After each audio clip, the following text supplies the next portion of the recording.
So here we are. I would like to formally open the FRSA National Conference for 2024 here in vibrant Naarm, Melbourne. I'm delighted to see so many of you here, of which over the course of the conference there will be 600 delegates in attendance, which is an absolute record number for the FRSA conference, even surpassing last year's conference. And while we love returning delegates, we are also excited that nearly 300 delegates are new to the FRSA experience. So for those of you that this is a first, welcome and thank you for attending. By gathering here today, we are participating in one of the largest annual gatherings of practitioners, academics and policymakers working to support children, families and communities throughout Australia. FRSA has proudly established this event as a thought-provoking platform of ideas designed not only to enrich your knowledge and understanding, but to provide a space for you to acknowledge and celebrate the unique and important role that each and every one of you play in the lives of children, young people, women, men, and communities. We take great pride in showcasing the fine work that is being achieved, despite the odds, throughout our network and by our members with an amazing array of topics and presenters in the concurrent sessions of the program.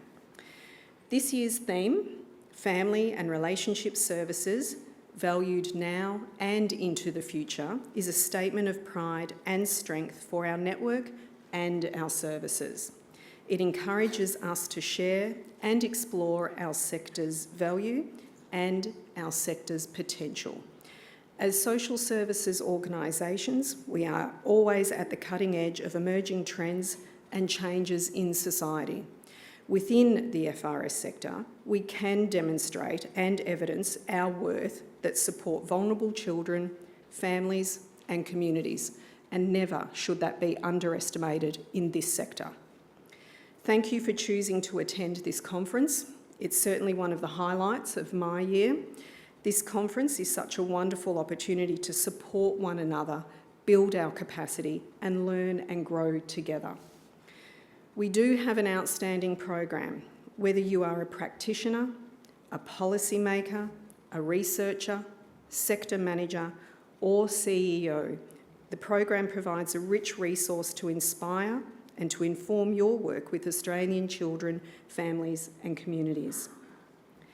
To lead you through the plenary sessions this year, we have 3 Masters of Ceremonies. Myself for today, and then tomorrow, FRSA board member and chair of the Conference Reference Committee, Leanne Stroman, who will MC the Family Law Plenary. On Thursday, FRSA Executive Director Jackie Brady will guide you through the final conference plenary session, where we are very pleased to welcome keynote speaker Grace Tame, whose mission, as we know, is to eradicate child sexual abuse in Australia. But before we move into these varied and fantastic discussions stemming from our conference theme, there are many, many people and organisations we would like to say thank you for making this conference possible. The first is the FRSA board. Wave everyone from the FRSA board.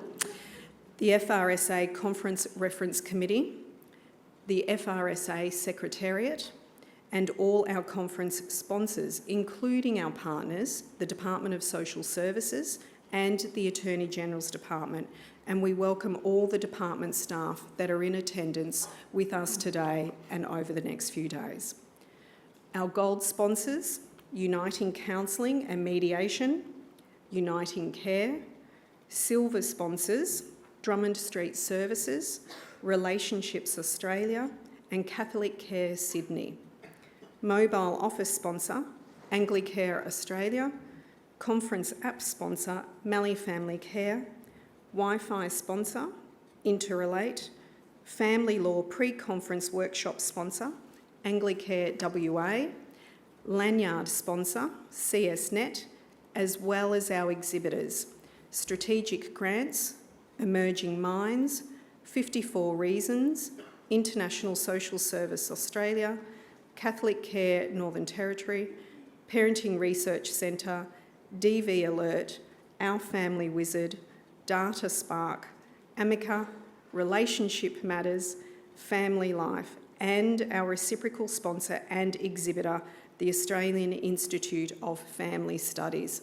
I think that's clearly evidence of the support we receive across our membership and across the sector.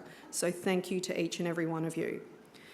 I also note that this year the FRSA board has agreed to sponsor the Cafe Corner, which is just directly out the door. Please enjoy this over the period of the conference. This is an opportunity for you to meet and greet with our board membership. In 2024, FRSA is continuing our efforts to lessen our environmental impact from the National Conference. One of the ways we are aiming to create a greener event is pushing to go paperless by using the conference app. The app is the central hub for all information about the conference. If you need help with the app, please speak with the staff at the registration and information desk. So, it is now my privilege to introduce to you our first keynote speaker for the FRSA National Conference 2024, the Hon Amanda Rishworth MP, Minister for Social Services. We know it's a busy sitting week this week, and of course, we've had the Treasurer on the news this morning. It's budget night tonight. We are therefore grateful Minister Rishworth was able to take the time to welcome us via a pre-recorded message.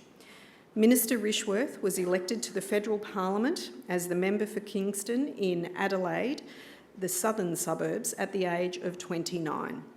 Before entering politics, Minister Rishworth qualified and practised as a psychologist, working with general practitioners in the delivery of mental health and community care.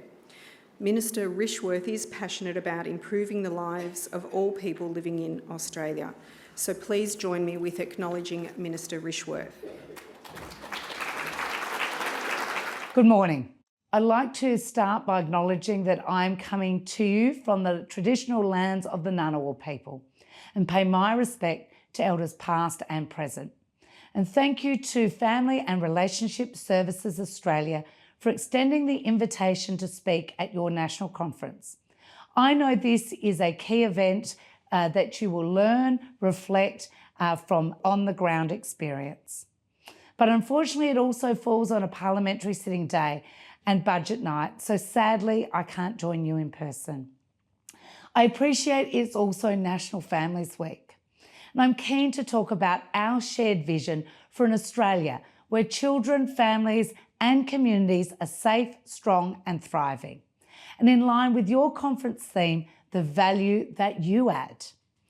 Everyone here knows that the way we think about families and communities is shifting. Families are diverse and come in all shapes and sizes. Research earlier this year by the Australian Institute of Family Studies shows people no longer think of families the way they once did, in strictly legal terms. Love and personal choice are what most people think of as making a family in Australia. It's a much broader definition, extending the concept out into relationships with chosen family and close friends. And it's understanding what this shifting dynamic looks like that is critical for government and our service delivery partners to embed at the centre of our decision-making, putting all families and their lived experience at the centre of our responses and working in partnership with them to achieve better outcomes. I would like to acknowledge the value that you add every day by ensuring that families are at the centre of the work you do. Firstly, the value you add in your own work each and every day. You are creating real, tangible change in our communities each and every day. I visited many organisations over the past 2 years to see for myself the great work you do. So I know how hard you all work to get the support where it is most needed. Your input has helped us shape our policy for the better in so many ways, from targeting the on-the-ground supports to furthering landmark national strategies that are driving real and lasting change. For example, starting with our youngest children. Every child deserves the opportunity for the best start to life. And last week in Sydney, alongside my colleague, the Minister for Early Childhood Education and Minister for Youth, the Honourable Dr. Anne Ali, I launched the first National Early Years Strategy. The strategy delivers on a key election commitment to create an integrated and coordinated approach to the early years in order to realise our vision of all children thriving. The strategy outlines the principles that will guide us, the outcomes that we're striving for, and the areas we will focus on. A key principle is to put children and their families at the centre of decisions that affect them. To help do that, we are establishing a new ongoing Parents and Carers Reference Group who will help drive implementation of the early years strategy over the next 10 years. This group will make sure the perspectives of parents and carers are at the heart of our future policies, programs and services. It will allow us to hear from parents and caregivers about what they and their children need and don't need, what they think works and doesn't work, and provide valuable insight on how and when they want to access supports. As I said, part of the strategy is to work in a more holistic way across government. And that is not just true of the strategy, but how it relates to other strategies across government. The early years strategy is not a standalone product. The early years strategy is deeply aligned with our other strategies, including Safe and Supported, the National Framework for Protecting Australia's Children, and our national plan to end violence against women and children. To deliver on a key outcome that children are nurtured and safe, we will also ensure that your perspectives are incorporated into the early years action plans, which will continue to deliver on the strategy. Putting families and children at the centre has been part of our efforts to address family, domestic and sexual violence from the day we formed government. It's why our national plan to end violence against women and children recognises children as victim survivors of violence in their own right for the first time and puts families as a focus. It's why, under Safe and Supported, our national plan for protecting Australia's children, one of our key priorities is a national approach to early intervention and targeted support for children and families experiencing disadvantage. It's why we're investing in programs like early interventions with adolescent boys with adverse childhood experiences of family, domestic or sexual violence to help break the cycle of violence. It's why we're investing in community-led responses to support families and their children who are at risk of coming into contact with child protection systems. As a government, we know that to ensure the safety of women and children in Australia, we need to keep working with our colleagues in states and territories and listening to experts, including those with lived experience, identifying where the gaps are and acting with urgency. Your voices informed our recent announcement to establish a National Commissioner for Aboriginal and Torres Strait Islander children and young people, and our plans to tackle the scourge of domestic, family and sexual violence in this country head on. As you would be aware, following the recent National Cabinet meeting focusing on gender-based violence, the Prime Minister announced a number of new initiatives to build on our existing investment of over $2.3 billion in women's safety. This includes $925 million over 5 years to permanently establish the Leaving Violence program so that those seeking to leave a violent relationship can access up to $5,000 in financial support, along with referral services, risk assessment and safety planning. The government is also investing in a suite of online measures to prevent easy access to pornography for children and young people and tackle extreme online misogyny. In addition, a new phase of the successful Stop It at the Start campaign will be launched as a counter-influencing campaign in online spaces where violent and misogynistic content thrives, to directly challenge the material in the spaces it is being viewed, because the government cannot end violence against women and children alone. Of course, we need to work in partnership to end violence against women and children. And that is why we're working with our counterparts in governments across the country to develop options for improving police responses to high-risk and serial perpetrators through the Police Ministers' Council and the Standing Council of Attorney Generals.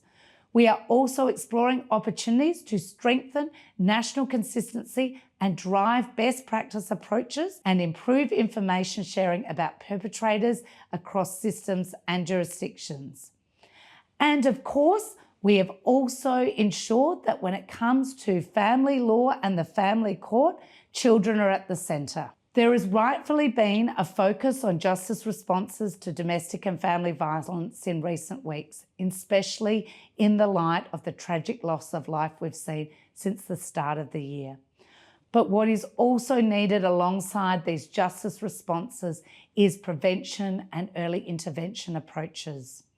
This is why we will conduct a new rapid review of best practice prevention approaches led by a group of experts to help us achieve this. Our shared focus on both the prevention of violence and on holding people who choose to use violence accountable for their decisions and behaviour goes to the heart of some of the services you deliver, like specialised family violence services. Ensuring that both men's behaviour change programs and perpetrator interventions are effective is part of how we will see progress in reducing and ultimately ending gender-based violence and ensuring that more children are able to grow up safely with their families. It is also critical that we all acknowledge and maintain a steely-eyed focus on missing and murdered First Nations women and children and the overrepresentation of First Nations children in our out-of-home care system. Our work to end violence will continue. To achieve a safer community where children and families can thrive, we will need to work in partnership with you. I thank you for everything you do to support families and make Australia a better place. I hope you have a good conference. While the Minister's not in the room, I think it's important to also acknowledge her time that she's taken to present that information. So please join me in thanking her.